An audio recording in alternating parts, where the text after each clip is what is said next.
जो मुस्कुरा रहा है उसे दर्द ने पाला होगा। जो चल रहा है उसके पाँव में छाला होगा।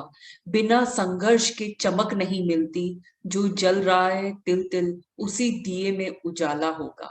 हाँ जी, आज मैं बात करने वाली हूँ कल्पना सरोज की, जिनकी स्टोरी एक मूवी की तरह है, जिसकी कल्पना करना बिल्कुल कल्पना से भी परे है। जो कि मेहनत, शिद्दत, लगन, सकारात्मक सोच और विश्वास के साथ में 2 रुपए से कमाने वाली एक महिला ने 3,000 करोड़ की कंपनी स्टैब्लिश करी। मैं आपको उनके बारे में बताना चाहूंगी, जो बहुत ज्यादा पढ़ी लिखी नहीं थी, लेकिन फिर भी अपनी मेहनत और शिद्दत से हिंदुस्तान में एक वुमेन एंटरप्रेन्योर का एक बहुत बड़ा मुकाम उन्होंने हासिल किया। 1961 में महाराष्ट्र के अकोला के एक छोटे से रोपड़खेरा गांव में उनका एक दलित परिवार में जन्म हुआ था, जहां बेटी का जन्म होना ही एक जहर की पुड़िया के रूप में माना जाता था। जब वो 7th क्लास में थी, मात्र 12 साल की उनकी उम्र रही होगी, तब अपनी उम्र से 10 साल बड़े, यानी कि 22 साल के एक युवक के साथ में उनकी शादी कर दी। मतलब कि बाल विवाह का शिकार हुई। शादी हुई, शादी होने के बाद में मुंबई आ गई, कल्याणपुरी के पास में रहने लगी। लेकिन धीरे धीरे एक 6 महीने के बाद में उनके पिता, जो कांस्टेबल थे, वो अपनी बेटी से मिलने के लिए गए। जब उन्होंने अपनी बेटी को देखा तो उनके पैरों तले जमीन निकल गई। उनके पिता उनकी हालत को देखकर करहा उठे, क्योंकि उनको इतना टॉर्चर किया गया था कि जगह जगह चोट के निशान थे। ये स्थिति फादर पे दिखाई नहीं, देखी नहीं गई, और वो उनको लेकर अपने गांव अकोला आ गए। वहां उन्होंने उनकी पढ़ाई दोबारा से शुरू करनी चाहिए। जब स्कूल में गई तो जहां ये माना जाता था कि बेटियां जहर की पुड़िया है, वहीं यदि कोई लड़की अपना ससुराल छोड़कर आ जाती थी तो उसको भी बड़ी हीन भावना से देखा जाता था। वहीं स्कूल की बच्चियों ने तिरस्कार करना शुरू किया, और बीच में पढ़ाई छोड़नी उनके लिए मजबूरी बन गई। उनको लगा जैसे जिंदगी अब खत्म हो गई है। जगह जगह ताने मारे जा रहे थे। रिश्तेदार हर जगह से तृष्णा और तिरस्कार कर रहे थे। उन्होंने सोचा कि क्यों ना जीवन को खत्म कर दिया जाए। उन्होंने जहर के लिए पुड़िया लेकर आई और अपनी बुआ के घर चली गई।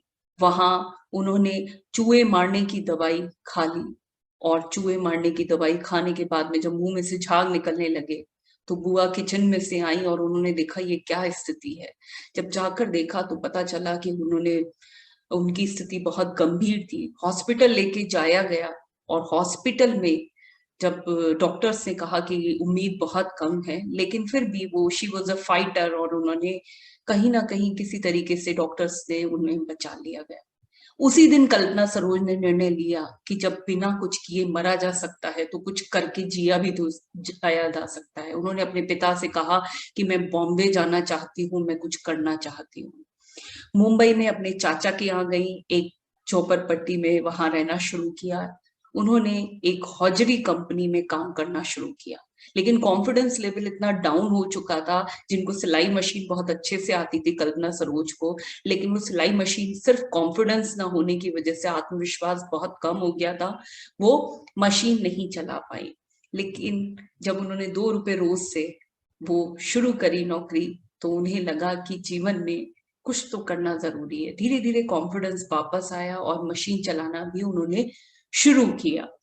मशीन के साथ साथ सिचुएशन बदली, लेकिन अपने कुछ लोन लिया उन्होंने। ज्योतिबाई फूले उस समय एक आप कह सकते हैं कि एक स्कीम चल रही थी जिससे कि आप कुछ पैसा ले सकते थे। लेकिन उस बंदे ने कहा कि यदि आपको 10,000 रुपए चाहिए तो आपको हमें भी कुछ देना पड़ेगा।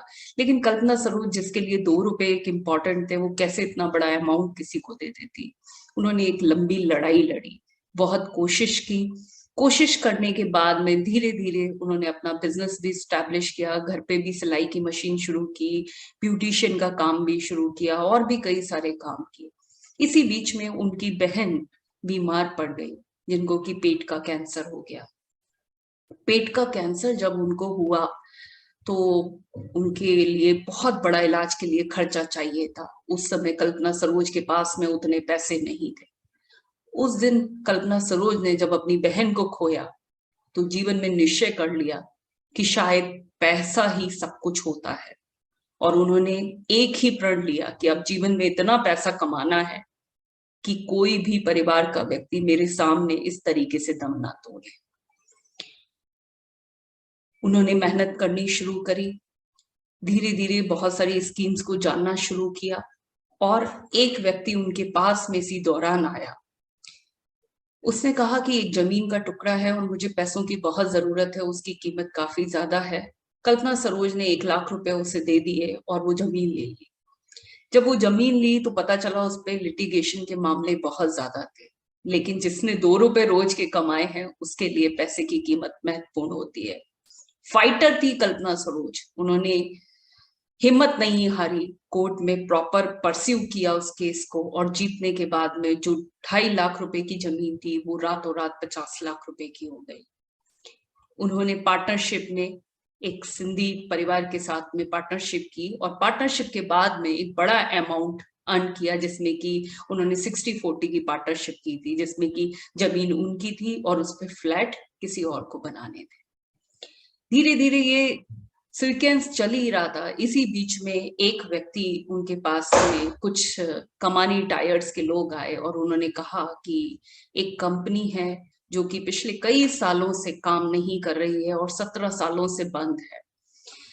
कमानी टायर्स जो कि 1988 से बंद थी, वर्कर्स पहली बार पूरे इंडिया में एक ऐसा जजमेंट आया था जब वर्कर्स को राइट दिया गया था कंपनी को चलाने के लिए।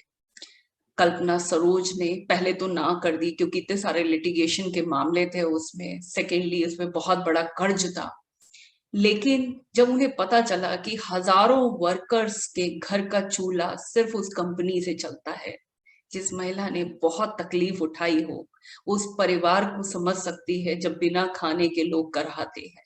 उन्होंने उस दर्द को अपनाया, और दर्द को अपनाने के बाद में कमानी टायर्स में काम करना शुरू किया। धीरे धीरे जब बिना किसी नॉलेज के, जो कि 7th क्लास तक पास थी, लेकिन उसके बाद में भी उन्होंने एक 10 मेंबर्स की कोर कमेटी बनाई। जो हम मैनेजमेंट की बात करते हैं, planning, organising, direction and control, वो बिना किसी एजुकेशन के बावजूद भी 10 लोगों की कोर टीम बनाकर उस कंपनी में ये पता किया कि कितने लिटिगेशन के मामले हैं, क्या प्रॉब्लम है। तो पता चला कि पेनल्टी बहुत ज्यादा है, मतलब जितना कर्ज लिया है उससे ज्यादा तो पेनल्टी है। वो उसी समय के वित्त मंत्री से मिली और मिलकर सारे बैंक्स के साथ में उन्होंने मीटिंग्स की और उनको समझाया कि ऑलरेडी कंपनी तो कोलैप्स हो चुकी है, जो एक्चुअली पैसा है वो भी मारा जाएगा। तो ये बात सरकार को भी समझ में आई और धीरे धीरे सारी बैंक्स ने उनको सपोर्ट करना शुरू किया।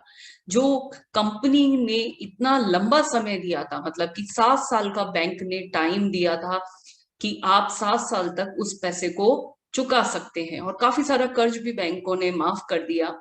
लेकिन उन्होंने अपनी मेहनत से, लगन से सिर्फ 1 साल में, ओनली विद इन 1 ईयर, वो पेमेंट कर दिया। आप सोचिए, एक लेडी ने जो इतना बड़ी कोलैप्स कंपनी थी उसको, सिक कंपनी को एक चलती फिरती कंपनी में कन्वर्ट कर दिया और 1 साल के अंदर अंदर सारा कर्ज माफ कर दिया। तो कोर्ट ने भी उनको उस कंपनी का पूरा राइट दे दिया। आप सोचिए, उसे प्रॉफिटेबल कंपनी बनाने में कल्पना सरोज का कितना बड़ा योगदान दिया। छोटी छोटे से काम उन्होंने स्टेप्स लिए, जिसमें कि न्यूज़पेपर जो रद्दी बची हुई थी उसको रीसेल किया, जो पुरानी मशीनें थी उनको सेल करके पैसा जनरेट किया। छोटा छोटा पैसा जो हम सेविंग कर सकते हैं उससे उस कंपनी को स्टैब्लिश किया, और 2013 में पद्म श्री से उन्हें सम्मान मिला। पद्म श्री का सम्मान मिला। बैंकिंग बैकग्राउंड ना होते हुए भी सरकार ने उन्हें भारतीय महिला बैंक के बोर्ड ऑफ डायरेक्टर में शामिल किया गया। इसके अलावा कल्पना सरोज का Kamani steels, KS creational, Kalpana builder and development, Kalpana association जैसी दर्जनों कंपनी की मालकिन भी है, जो कि हजारों करोड़ों रुपए का टर्नओवर इन कंपनीज का है। समाज सेवा और वुमेन एंटरप्रेन्योर की कल्पना को उन्होंने वास्तव में सच किया। तो पद्म श्री और राजीव रत्न के अलावा भी देश विदेश से उन्हें बहुत सारे अवार्ड मिले। कुछ लोग अपने पैसे की ताकत पे बढ़ते हैं आगे, कुछ लोग अपनी शोहरत से आगे बढ़ते हैं, कुछ लोगों के पीछे बैकग्राउंड होता है, लेकिन वास्तव में कुछ लोग सिर्फ अपनी मेहनत, शिद्दत, लगन से जीवन में कुछ ऐसे मुकाम हासिल करते हैं जो सबके लिए एक बहुत बड़ी प्रेरणा होते हैं। ऐसी ही हैं कल्पना सरोज, जिन्होंने 2 रुपए से स्टार्ट किया और आज 3,000 करोड़ रुपए की कंपनी बना दी। बहुत ज्यादा एजुकेशन नहीं थी, एक दलित परिवार से थी, जहां बेटियों को पढ़ाया नहीं जाता था, घरेलू हिंसा की शिकार हुई, बाल विवाह हुआ और कितना ही उत्पीड़न उन्होंने सहा, लेकिन हार नहीं मानी।